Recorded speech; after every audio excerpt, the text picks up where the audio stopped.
It's not when I indulge with this. Yeah. I indulge with this. Okay. Yesterday we went through 3 versions of the Mishnah, and the Gemara rejected all the versions. What did the Mishnah say? The Mishnah says, a second. The Mishnah says, whoever is permitted to enter the congregation, whoever is not permitted to enter the congregation to marry in, they're permitted to marry each other. Who are each other? Mamzer, Nosen, Mitzri, Adomi, etc. And Rabbi Yehudah says they're prohibited. They can't marry each other. Now, the Gemara wants to know which population are we referring to when we say that they're prohibited to enter the congregation. Which congregation, which population?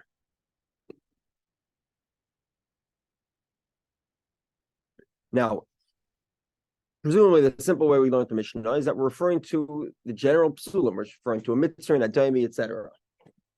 In other words, a mitzvah and a daimi and a mamzer, they can't enter the regular congregation, but they could marry each other. The problem with that is, first of all, the Mishnah already said that. That's the first Mishnah in the parak. There are 10 yuchsin, and all the invalid ones can all marry each other. And second of all, Rabbi Yehudah doesn't disagree. Rabbi Yehudah says that a mitzvah could marry a nosen, let's say, for example, or an amani. So the Gemara's resolution was pushing it in the direction of, when we talk about prohibited to enter the congregation, we're talking about effectively a convert.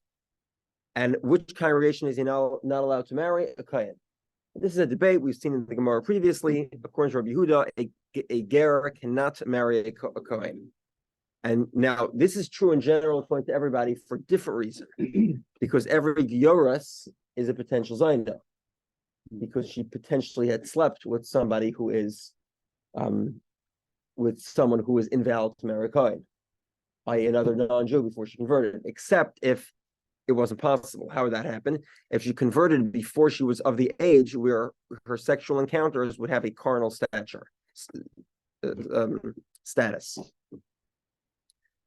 Okay, and that's sort of a debate. So Rabbi Yehudah, so the rabbis are saying that a ger who converts is able to marry a kohen, or he says she can't.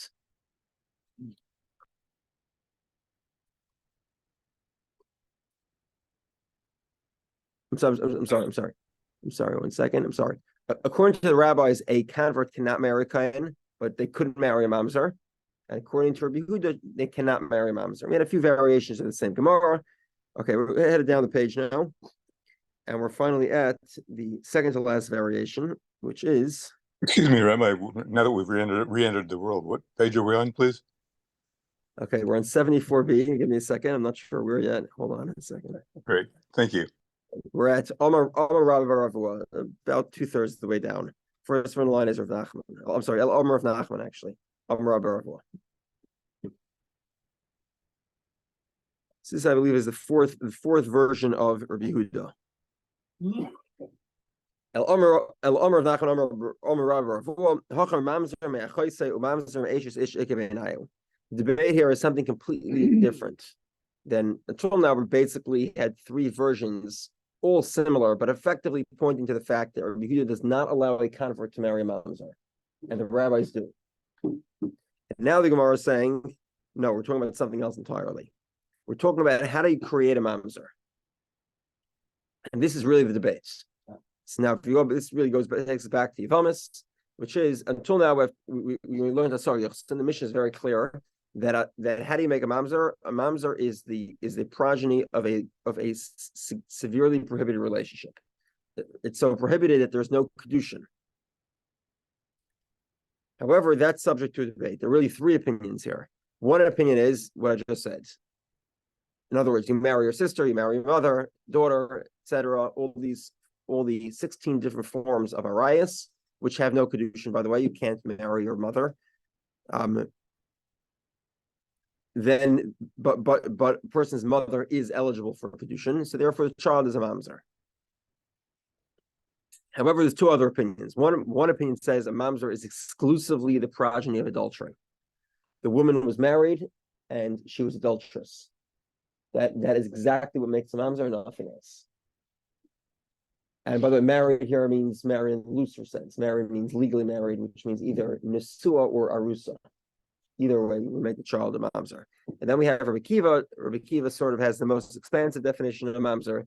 And he says, anytime you violate a chayve lav, the child is a mamzer.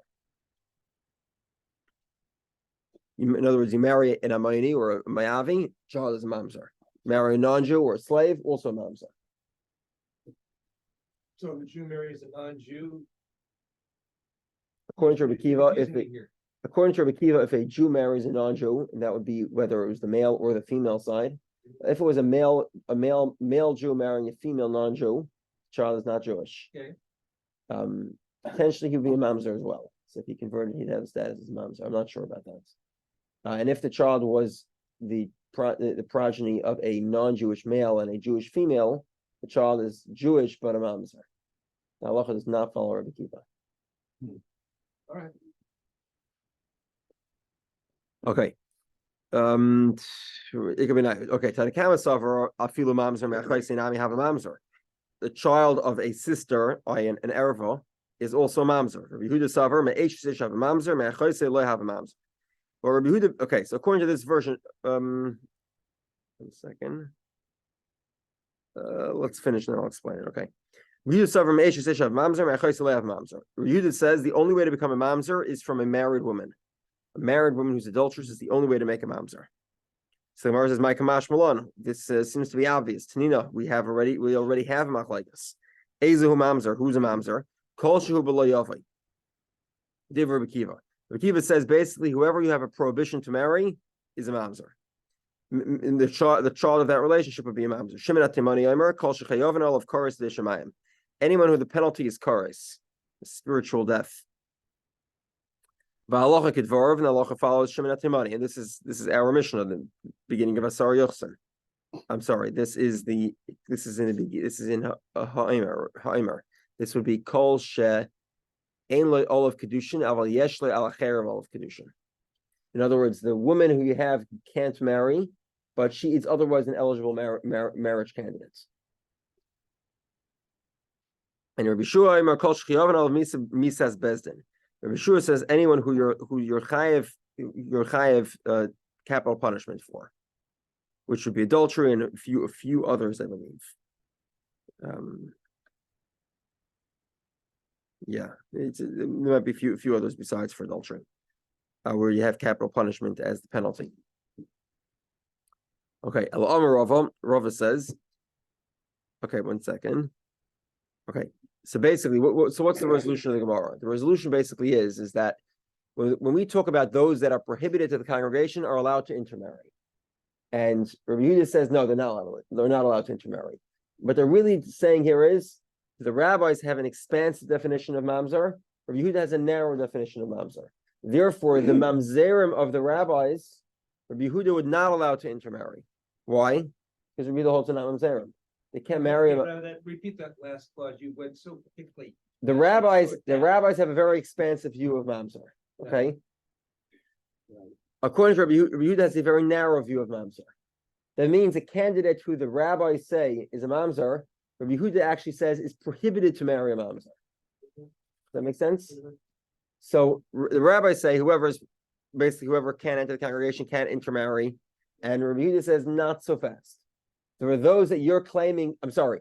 Whoever can't. The rabbis say whoever can't enter the congregation, they can intermarry amongst themselves, amongst all the invalid relationships. And Rabbi Yehudah says not so fast, because a lot of the people that you're claiming are ineligible to marry, I hold are eligible to marry. In other words, you hold that somebody marries his sister, the child is a mamzer, and can't marry into the congregation, and therefore you permit him to marry a mamzer. But I, Rabbi Yehudah, disagree. I say that somebody marries his sister, the child is not a mamzer. And if he's not a mamzer, he certainly can't marry a mamzer. Together? Rabbi Yehudah, because Rabbi Yehudah holds that the way to make a mamzer is basically limited to adultery, plus a few other instances. Oh, okay. So it's not exactly a square fit in the Mishnah. Yeah. And the next one is even less of a square fit in the Mishnah. But this is the fourth attempt at the Gemara. So yeah, it's not exactly a square fit. We'll find a round peg somewhere. However, the problem here is that you're taking you're fitting a round peg into a square hole, no question about it. But the problem is that there's nothing new about the Mishnah. Then basically, the Mishnah could have said the rabbi said halacha follows the Shimon Timani, and Rabbi Yehudah says the halacha follows Rabbi Yeshua. There's nothing new. Okay, so that this fourth opinion is also rejected. You together? Eric, you understand why it's I get it. what? Yeah, You understand why it's rejected? we're just looking for trouble. Okay, Rava. So Rava says, "Ger amoni u'me'avi ikabinayu." Fifth version of the Gemara. The difference of opinion here is a convert who is an amoni or me'avi. V'achi kamar. Kol asur and love v'kahal u'mayni ger amoni me'avi mutar and love izebezah.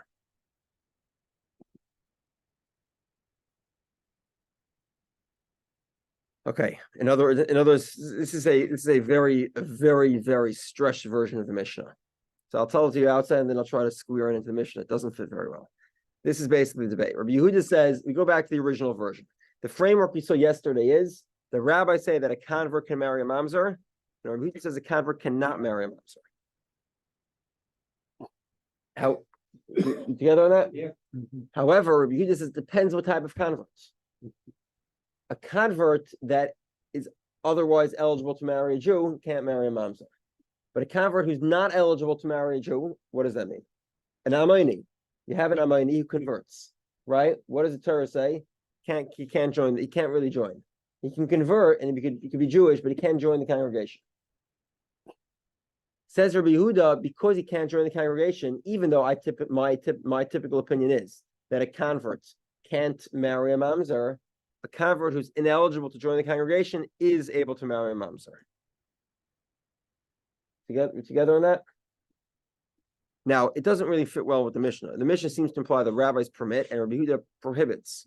Over here, what we're saying is the rabbis permit. What do they permit? Any convert to marry a mamzer. Rabbi Yehudah says, no. Even though typically I prohibit a convert from marrying a mamzer, but I agree to you where the convert himself is prohibited because he's an Amayni or a Mitzri, for example, then I agree with you that he is able to marry a mamzer. So the way the Mishnah is read is whoever is prohibited to enter the congregation is permitted to intermarry. And Rabbi Yehudah says, even though Rabbi Yehudah says that they're prohibited. What does Rabbi Yehudah mean to say? Rabbi Yehudah means to say as follows. Even though I agree with you typically that a convert, even though I disagree normally, and I say that a convert is prohibited from marrying a mamzer, but I agree with you where the convert himself is ineligible to marry into the congregation, then he is permitted to marry a mamzer. And that's referring to a convert who's an Amayni, or a Mayavim, or a Mitzvah.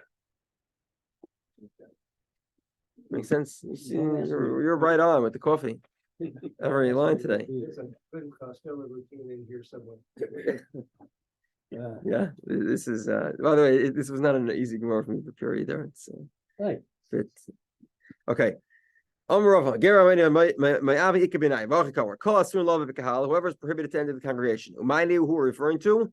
Ger Amayni Mayavi. A convert who's an Amayni or Mayavi. He's prohibited to enter the congregation.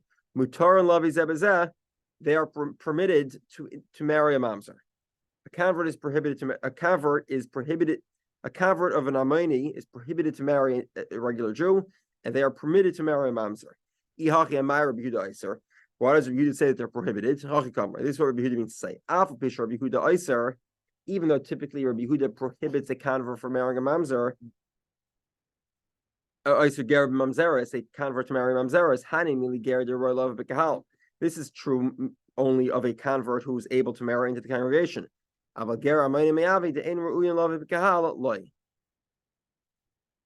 a convert who's an Amayni or Mayavi that is not able to marry into the congregation, he is permitted to marry a mamzer. Okay, change the subject. Rabbis taught. Ben Teisha Shana v'Yemachad Ger Amayni Mayavi Mitzri Vadei Mikusi Nosen Chol v'Mamzer Shabol Akahenes Valavia v'Bas Yisrael. Okay, basically here you have a child who's of the age where his sexual encounters are carnal. They have a legal status to them. That is a boy who's over the age of 9. And this boy is invalid for one of many reasons. He's a convert, but he's of the nation of Ammon, Moav, or Mitzri, or Edom, or he's a Kusi. We'll see the Kusimar later. A Nasan, a Chol, a Mamzer, Shaboa, Kehenes. They had any of these people had a relationship with a Jewish woman, whether she was a woman of Kahuna, Levia, or Yisrael. The halacha is psula, that woman is invalid to marry a Kohen. Or alternatively, if that woman is a Kohenet and was single previously, she is not allowed to eat truma or kachim.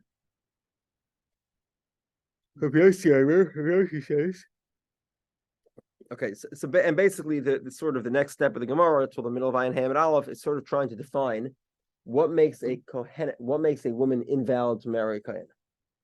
What type of relationship? So any prohibited relationship that would be with someone who's otherwise eligible to have Kiddushin. That would be any erva, for example, a non-Jew or a slave, or anyone of questionable lineage. Basically, if you marry them, if a woman has a relationship with them, they invalidate her to marry a Kohen. And we'll sort of see how bad does the prohibition have to be.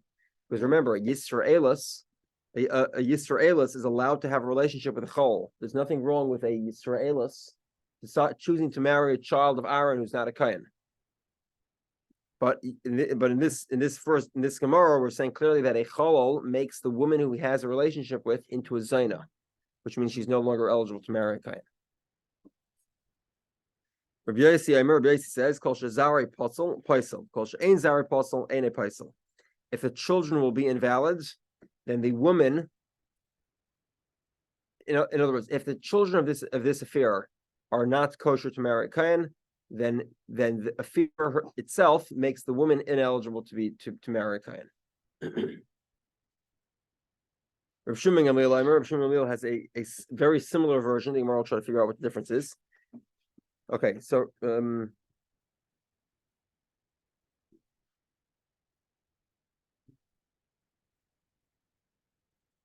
Rabbi Yossi talks about all of the children. Kol shezari posel. I'm sorry, anyone whose children are invalids.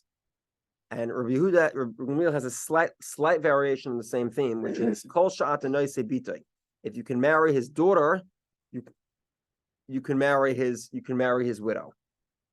In other words, if the progeny of this relationship would result in a daughter who's eligible for kahuna, then you could marry. Then the woman who's had this affair is still eligible for a kohen. Let me just I'll just bring out the point now, so I'll sort of spill the beans. But what do they call it? Spoiler alert, right? Spoiler alert. So here's the spoiler alert. This is the Gemara. Okay, let's just examine this. What's the difference between somebody whose children are eligible to marry a kohen into kahuna, or somebody whose daughters are eligible to marry into kahuna? The difference is an amayni and a mayavi. Why? Because in other words, we have a convert or convertess who's an amayni or a mayavi.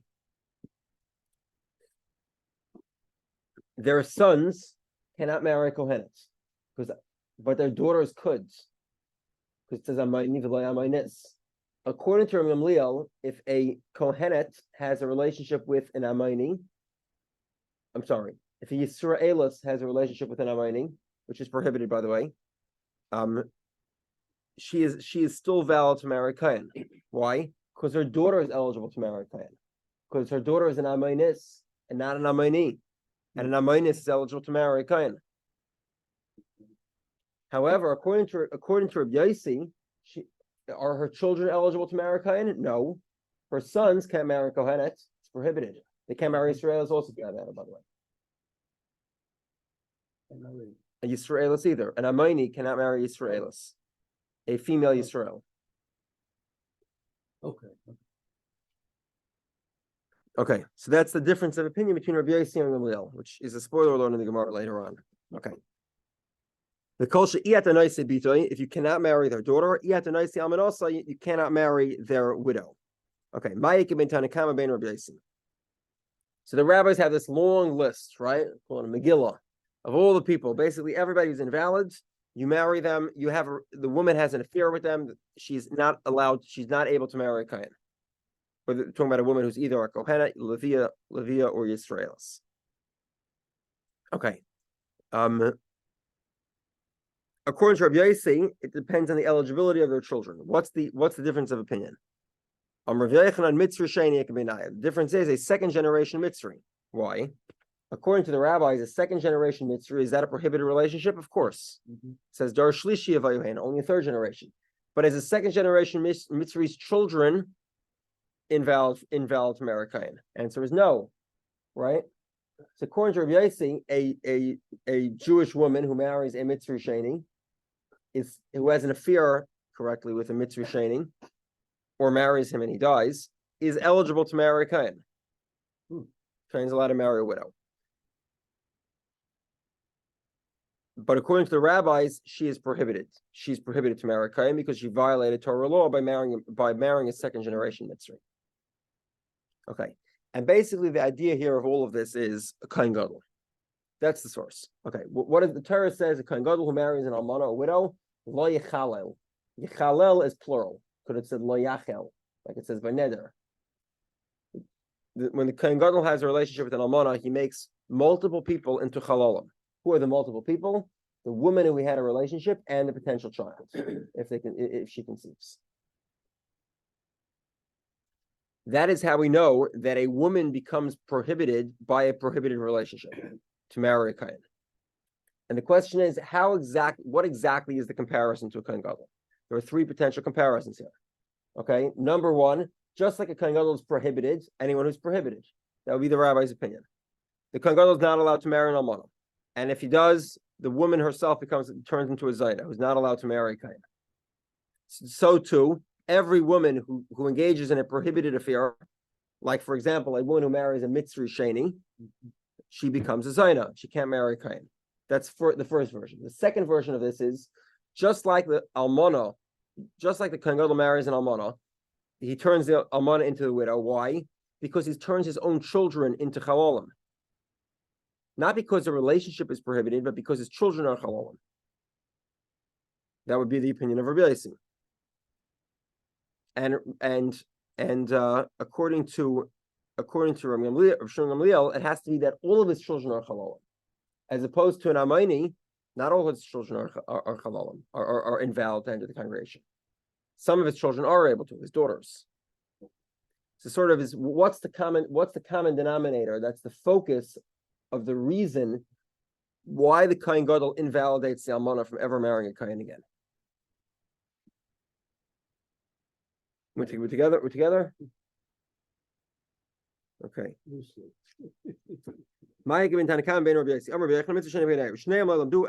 They both compare this woman to the Kohen Gadol. The Kohen Gadol ba'almana. Kohen Gadol having an affair or marrying an almana, a widow, who he's prohibited to. The Tanakama Savar ki Kohen Gadol ba'almana. My Kohen Gadol ba'almana. Just like a Kohen Gadol having a relationship with an almana. Shabi ose ba'avera.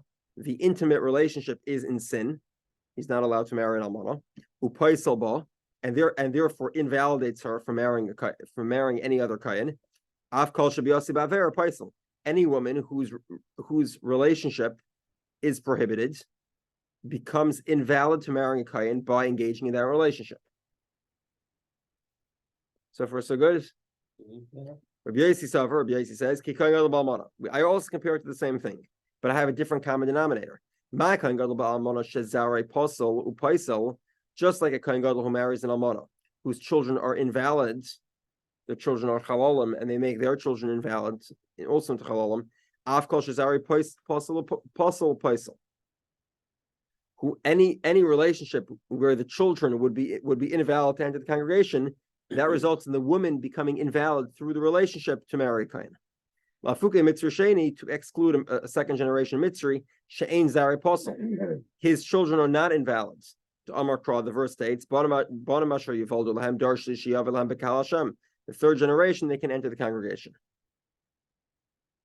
Okay. Rav Shimon Gamliel says, Kol she'atanoise bitoy, atanoise almanosai. 1 second. If you can marry their daughters, then you can marry their widows. The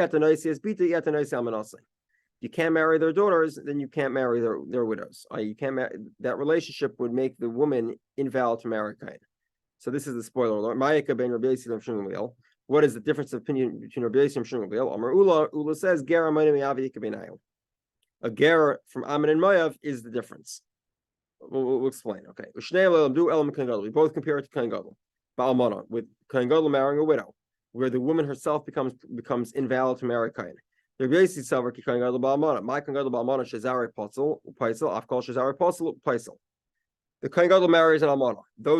The children are invalid, right? They're chalolim, and that's why the woman herself also becomes invalid.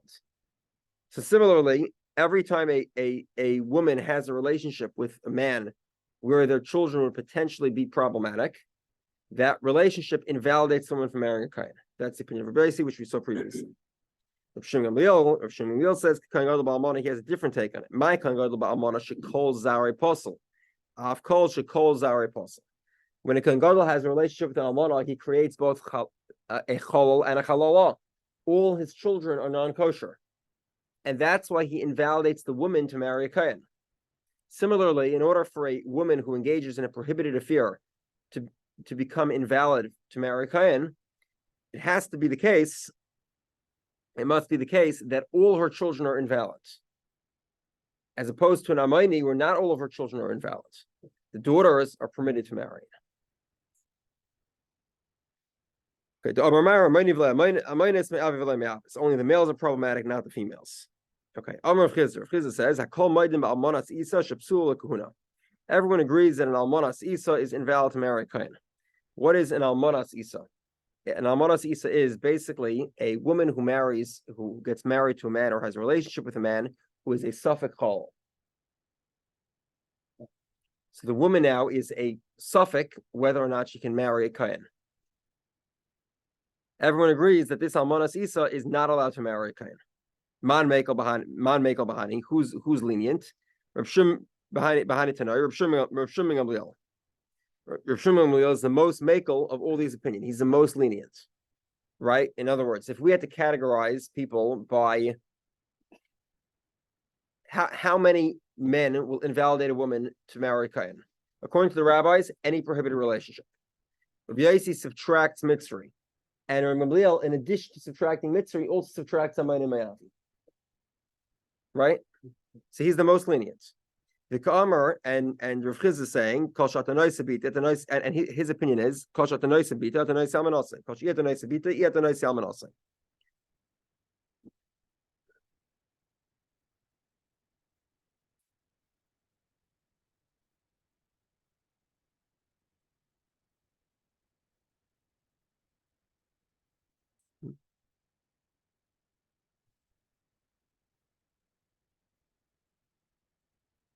Okay, the miutemai. In other words, so who does Rabbi Gamliel also excludes?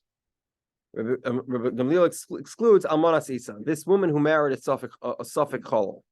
Why? Because their children are suffix chololim, and therefore, if the children are suffix chololim, then if their children are suffix chololim, then they're effectively prohibited to marry a kain, and therefore the woman is also becomes invalidated by that. As opposed to a second opinion, which disagrees. They say that a woman who had a relationship with a man who's a suffix chol is permitted to marry a kain. The Tanna we learned Rabbi Yehudah ben Beseira almanas isa shekshera lekahuna. They said that a woman having a relationship with a suffix chol is permitted to marry kain. My timer, what's the reason? Have a sfek sveka, but sfek sveka lekula. This is not the traditional version of a sfek sveka. Over here, the concept mainly here is that she's one step removed from the doubt. We don't have a doubt on her, we have a doubt on her husband. And that's a reason to be lenient.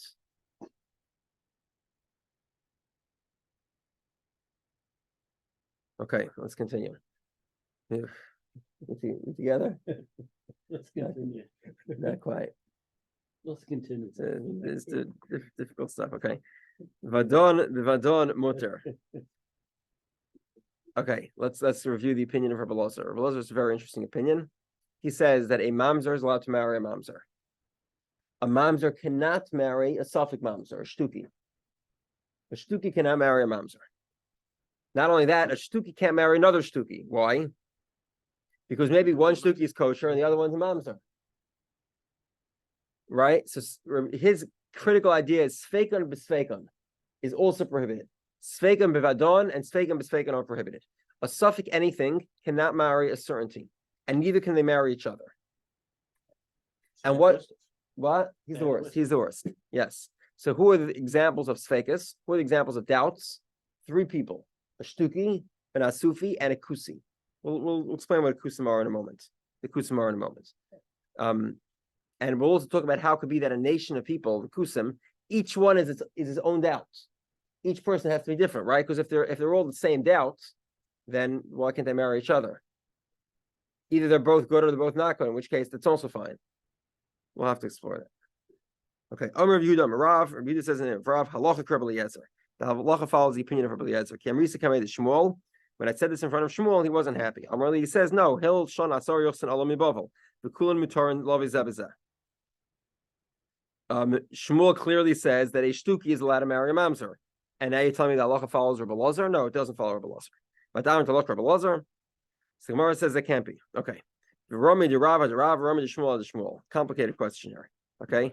Rav contradicts himself, Shmuel contradicts himself. Okay. So Rav says halacha follows Rabbi Eliezer. Shmuel says halacha does not follow Rabbi Eliezer. What does that mean? According to Shmuel, a shtuki can marry a mamzer. According to Rav, a shtuki cannot marry a mamzer. Neither can a shtuki marry a shtuki. So there's a question here. The Ibma we learned. Arusa she'ibra. We have a woman who's engaged, who's pregnant. Now, where is she? Why is she pregnant? It could be 2 possibilities: either from the husband, or it could be from some stranger. In the case of a stranger, the child is a mamzer.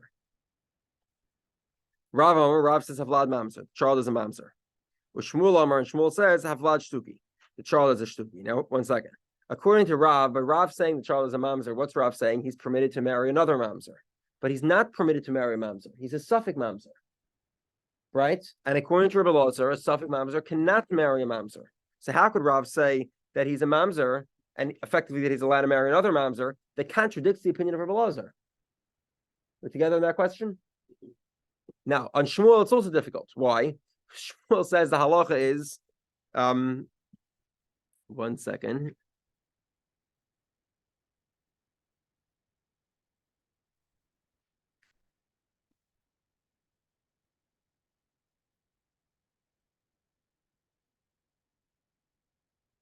One second.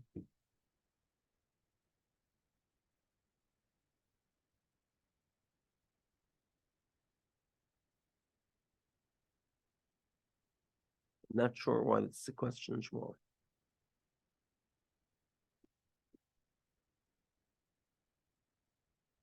Why you ask for a second?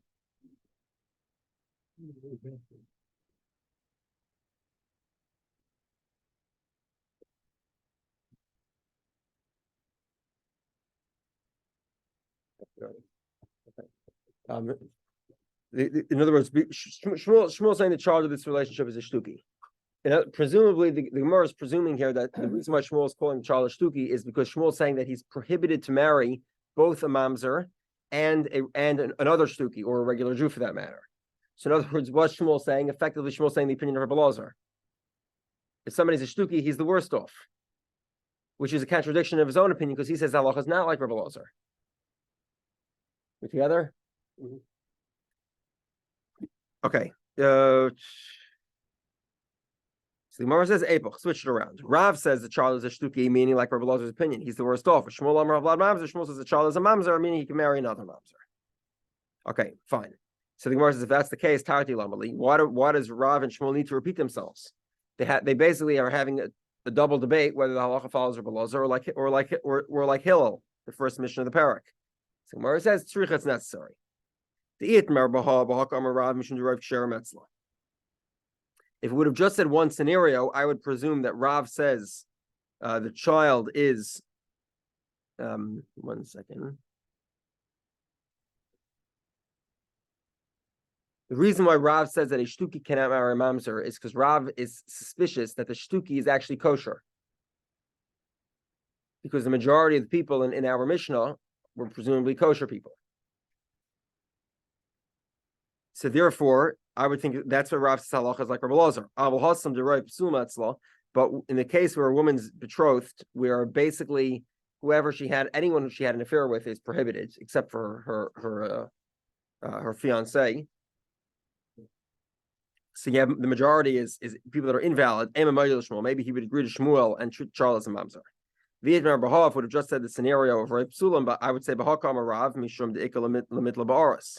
It could be that Rav says that we have to be strict because if anyone was sleeping with her, it's most likely to be the fiance, and that's why Rav thinks that we have to treat the child as a suffix mamzer because he's likely to be kosher. But in the case where she's not betrothed, where possibility of who impregnated her is basically anybody, maybe he'd agree to Shmuel and treat the child like and allow him to marry mamzerim. So Gemara says, therefore it's necessary. Another possibility is leitip. You don't have to switch it around. My mamzer to come a Rav. When Rav says the child is a mamzer, lav mutter b'mamzeres. El the oser b'basis for all. Shmuel amar Rav Lashtuki the oser bas. 1 second. Okay, sorry. We'll go to Rav first. Okay, so again, what was the question? Rav says a shtuki cannot marry a mamzer. 1 second, but Rav also says, according to the first version of the debate between Rav and Shmuel, Rav says that the progeny of an adult of a woman who is engaged, betrothed, and pregnant, the child of that relationship is a mamzer. Presumably that means he could marry another mamzer. So the Gemara says no, it doesn't mean he can marry another mamzer. It just means he can't marry into a Jewish family because he's a suffix mamzer. And Rav is going with the opinion of Rabbi Lazar, which means that basically suffix mamzer, he is stuck. He can't marry a Jew, can't marry a mamzer, can't even marry another suffix mamzer. 1 second. Okay, so now let's go to Shmuel. Shmuel Amar Rav Shtuki, the child is a Shtuki. The Aser Bas Yisrael, Shmuel's also saying effectively the same thing. A Shtuki can't marry a Jewish woman either. So the Gemara says Yehaki Haina de Rav. That's the same opinion of Rav. My Shtuki, what does Shtuki mean? Kahuna. We don't allow him to be a Kayan. So the Gemara says, hold on a second. This is obvious. Okay, in other words, this woman is betrothed to a Kayan. Okay, she has an affair. She's pregnant. We don't know who it's from. Maybe the husband, maybe the fiance died, so we can't even tell us anything. So now Shmuel says he can't marry a Jew, and not only that, we also don't let him act like a Kayan. Well, that's pretty obvious, right? You can't marry. You don't let him marry a Jew because maybe she had an affair with somebody else. Then of course you don't treat him like a Kayan. The Gemara is different. Okay, well, we don't let him inherit the fiance father. So Gemara says that also seems to be obvious. We don't know that the fiance is his father either. So obviously you don't let him collect assets of the fiance. So Gemara says, let's read the toughest. He grabbed it. He grabbed the fiance's assets, and now he claiming, look, he's my father, and we take it away from him. We say we don't know that he was your father. Vivaya Sema and other possibilities. My shtuki, what does shtuki mean? Beduki. A beduki. What does beduki mean? Shaboit Kinasima. We ask the mother. Shmuel says, ask the mother, who are you pregnant from? By Maris Nikashan Nivalti Namenes. If the woman says that she had a relationship with her fiance, which is kosher, the child is kosher. Command Rabbi Gamliel, like the opinion of Rabbi Gamliel. Rabbi Gamliel says the woman's believed. So the Gemara says, "Ha'omer Shmuel Chadasim." And it's not Ha'isem Abaris Amar Lamati V'Shul Uber Zeh Meish Plan V'Kayin. Rabbi Gamliel, Rabbi Lazar, I'm Nemenes. V'Shua, I'm Erin Nemenes. Rabbi Gamliel and Rabbi Yeshua basically debate on whether she's believed or not. V'Amar Yehudah Amar Shmuel Lach Gamliel, and Shmuel said halacha follows the opinion of Rabbi Gamliel. So the Gemara says, "Tzricha, it's necessary. It's necessary for Shmuel to repeat himself. Why is it necessary? The ime hasam, if he would have just had that scenario, havamina hasam reib ksher metzla, v'hachad reib psul metzla emaloi. In the scenario of Rabbi Gamliel, we're talking about where majority of the people that she potentially had an affair with are kosher. Whereas over here, the woman who's betrothed, there's only one person who she can have an affair with, which would be kosher. That would be the fiancé. Everybody else would be invalid. Maybe she wouldn't be believed. So therefore, it's richa. It's necessary for Shmuel to repeat himself to say that she's believed even in a scenario where majority are not kosher. The woman still believed to say, my child was for my fiancé. And therefore the child would be kosher, potentially even be a kain.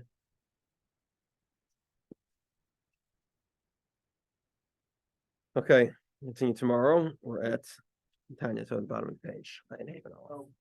Rabbi,